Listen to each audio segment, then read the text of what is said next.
अगर कोई खुद को इस तरह से रगड़ना शुरू कर देना तो वो इस महान इंसान की तरह गारंटेड इतिहास में छप जाएगा। कहानी सुनते सुनते गैस करना वो इंसान कौन है, और अगर गैस कर पाओ तो कमेंट में उसका नाम जरूर लिखना। आज से सैकड़ों सालों पहले जब स्कूल नहीं हुआ करते थे उस वक्त गुरुकुल होता था, और आज जैसे बच्चे पढ़ने के लिए स्कूल में जाते हैं ना, उसी तरह उस समय गुरुकुल में जाते।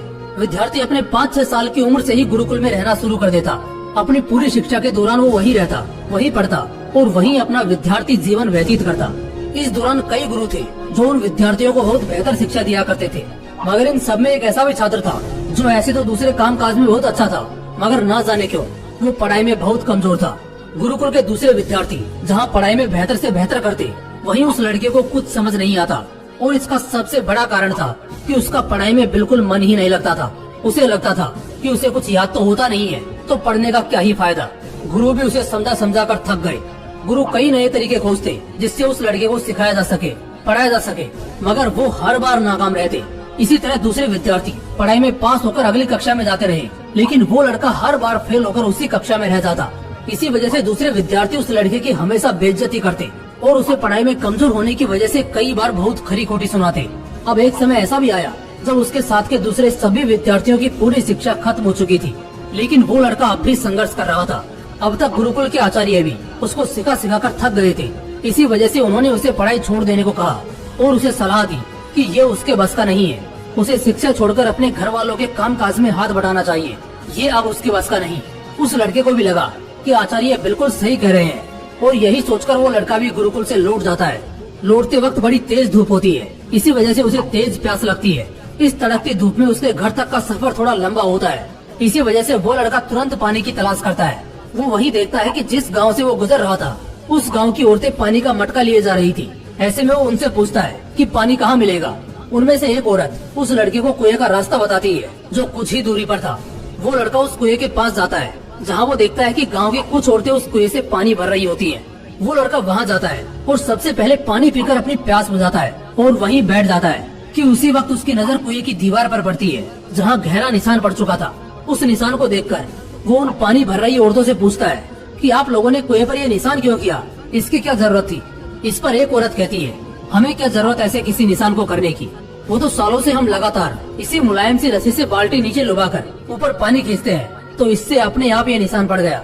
ये बात सुनकर वो लड़का 2 मिनट के लिए सोच में पड़ जाता है और फिर दोबारा अपने मंजिल की तरफ लौटने लगता है। मगर इस बार उसकी मंजिल उसका घर नहीं बल्कि गुरुकुल था।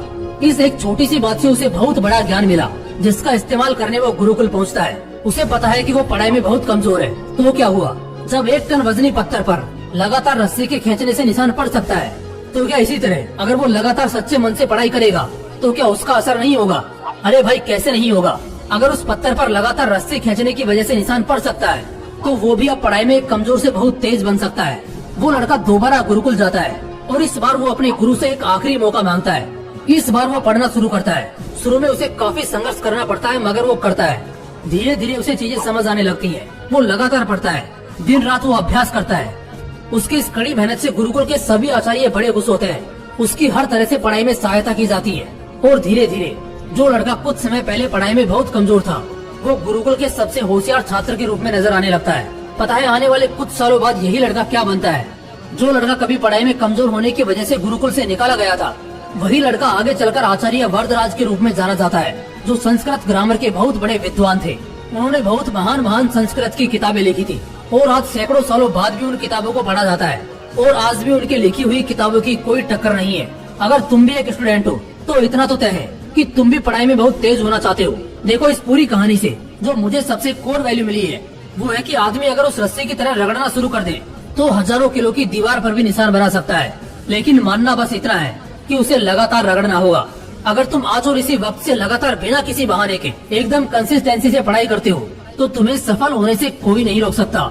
जब एक नाकाम सा छात्र आचार्य वरदराज बनकर इतनी महान किताबों का लेखक हो सकता है, सदी का सबसे बड़ा ज्ञानी हो सकता है, तो मेरे भाई तुम भी आज उसी लगातार करे गई मेहनत का मंत्र लेकर किसी भी कंपटीशन को क्रैक कर सकते हो और किसी भी हालत में बहुत सफल हो सकते हो। कंसिस्टेंटली किया गया हार्डवर्क एक इंसान को आम से महान बनाता है। तो बस इसी भावना को दिल में रखो और ऐसे पढ़ो कि साला अगला नाम इतिहास में तुम्हारा ही छपे। अगर वीडियो पसंद आया तो इसे लाइक और शेयर जरूर करना, और अगर चैनल को सब्सक्राइब नहीं किया तो तुरंत सब्सक्राइब करके बेल आइकन भी जरूर प्रेस कर लेना। बाकी मिलते हैं इसी तरह की जबरदस्त वीडियो के साथ। जय हिंद, जय श्री कृष्ण।